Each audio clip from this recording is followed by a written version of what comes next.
Pover natus est Continuando a reflexão de Santo Tomás de Aquino sobre o Advento, no dia 3 de dezembro, ele vai falar da conveniência da reparação da natureza humana pelo Verbo. E aqui convém advertir que todo ser inteligente age por meio de uma ideia de seu entendimento e assim chamamos de verbo. Assim, um arquiteto ou um artista qualquer que realize uma obra a faz segundo a forma que concebeu na sua mente. Se, pois, o Filho de Deus é o próprio Verbo de Deus, segue-se que Deus fez tudo por meio do Filho. E assim, Santo Tomás insere a sua reflexão, que todas as coisas se fazem e refazem pela mesma ideia. Exemplo, uma casa cai e é reconstruída segundo o plano que foi construída no princípio.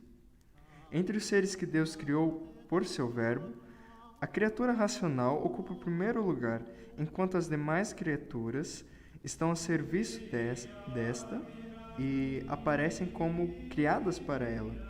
Isto é muito legítimo porque a criatura racional tem o domínio de seus atos pelo livre-arbítrio, enquanto que as demais criaturas não agem por livre vontade.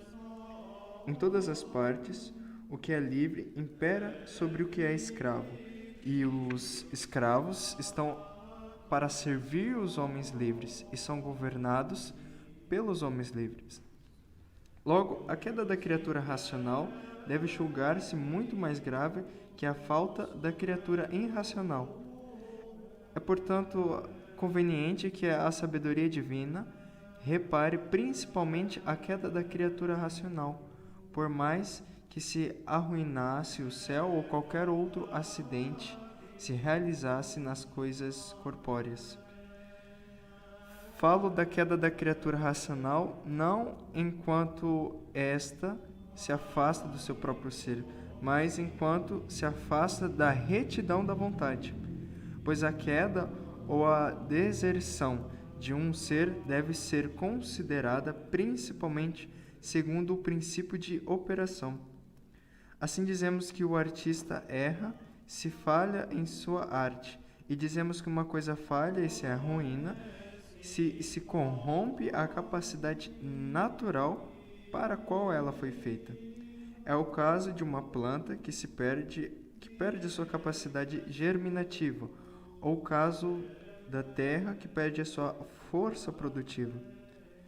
Vejamos, a criatura racional age pela vontade, na qual reside o livre-arbítrio. Da queda da criatura racional decorre um defeito de retidão da vontade, o qual se verifica quando ela peca.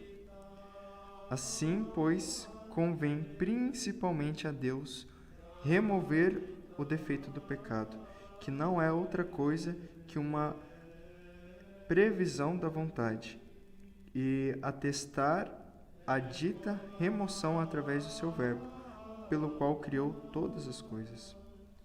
O pecado dos anjos não pode ter remédio porque, na imutabilidade de sua natureza, lhes é impossível arrepender-se e apartar-se daquilo que uma vez escolheram.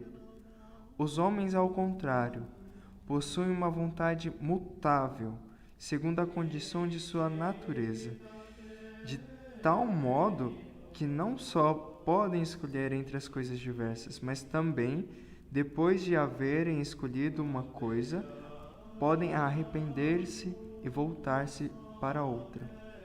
Sendo, pois, reparável a natureza, correspondeu à bondade de Deus repará-la, uma vez caída, por meio de seu Filho.